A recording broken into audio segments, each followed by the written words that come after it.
Welcome friends, Igor is here, and in this video we will discover properties of surjective linear transformations.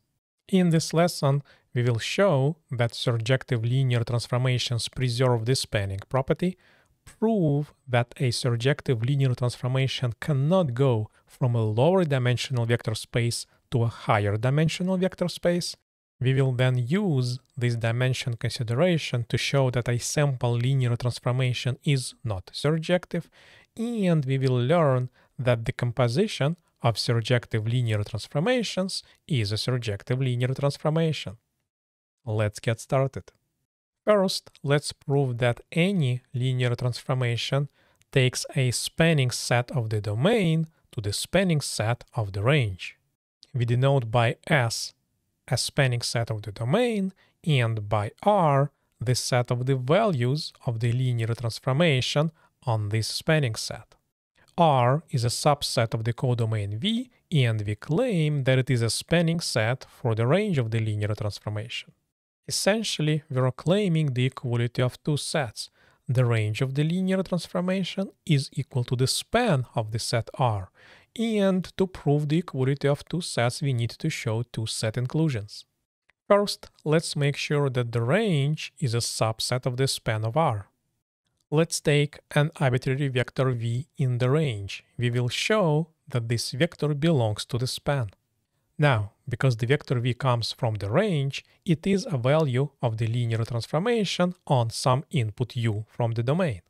We have a spanning set S of the domain U, and this means every vector in the domain can be expressed as a linear combination of this spanning set.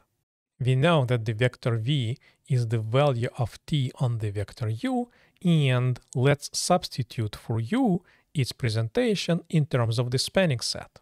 T is a linear transformation, so it respects linear combinations. But this shows that the vector V is a linear combination of the vectors from the set R.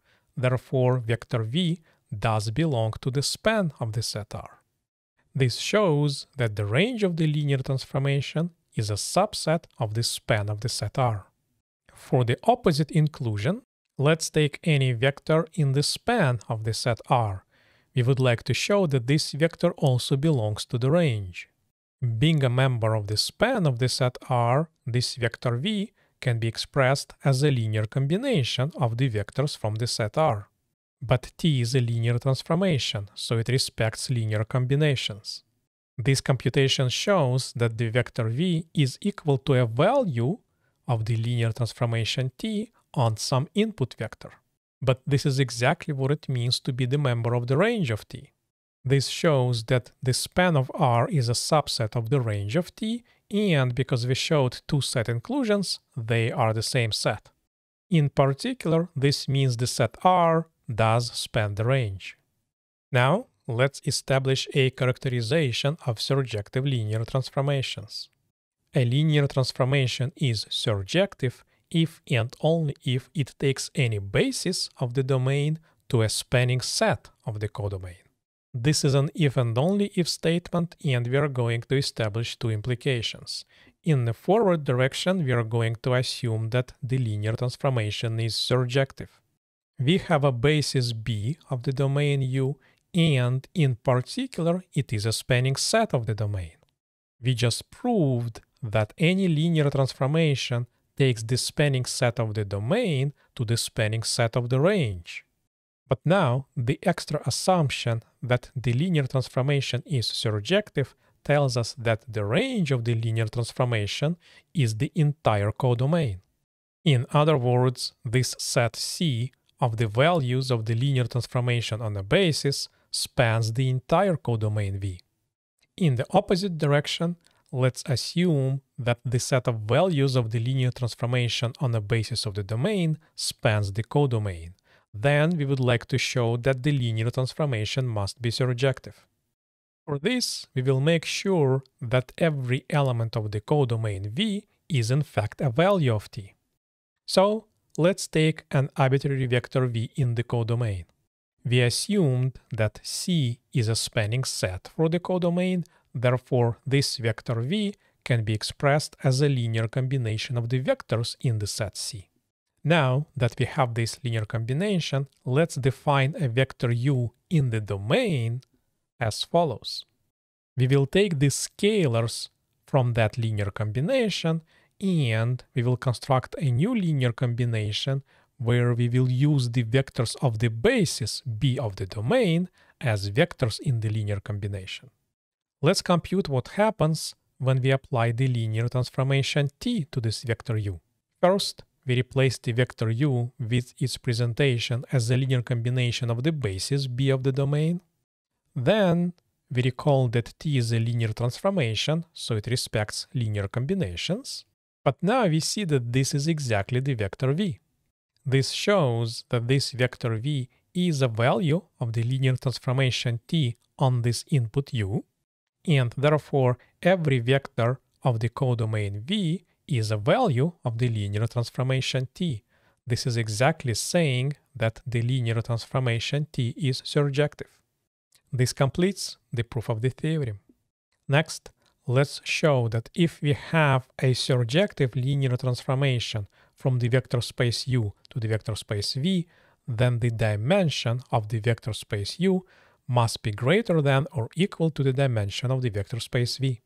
This is going to be proof by contradiction, so we will assume to the contrary that the dimension of u is strictly less than the dimension of v. Also, let's denote the dimension of u by m and dimension of v by t. Let's choose any basis b of the vector space u. It is a vector space of dimension m, therefore any basis contains m vectors. Then we apply the linear transformation t to each vector in this basis b.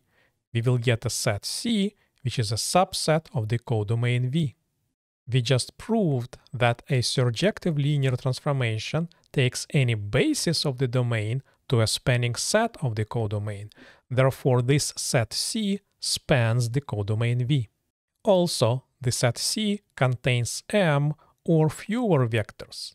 This is because T is not necessarily injective, so there could be some repetitions among the vectors in the set C. So, we have a spanning set of the vector space V whose size is m or less, yet the dimension of the vector space V is t, and we assumed that m is strictly less than t. But this is impossible. You cannot span a vector space by using fewer vectors than the dimension of the space. This contradiction was caused by our assumption that the dimension of U is strictly less than the dimension of V. Therefore, this is impossible, and we must have dimension of U to be greater than or equal to dimension of V. We can use this result to quickly conclude that some linear transformations cannot possibly be surjective. For example, this linear transformation from the vector space of polynomials of degree at most 4 to the vector space of polynomials of degree at most 5 cannot possibly be surjective, because the dimension of the domain, which is 5, is less than the dimension of the codomain, which is 6.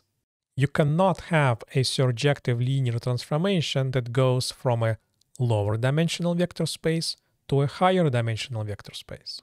But please be careful. This result can only be used to conclude that a linear transformation is not surjective.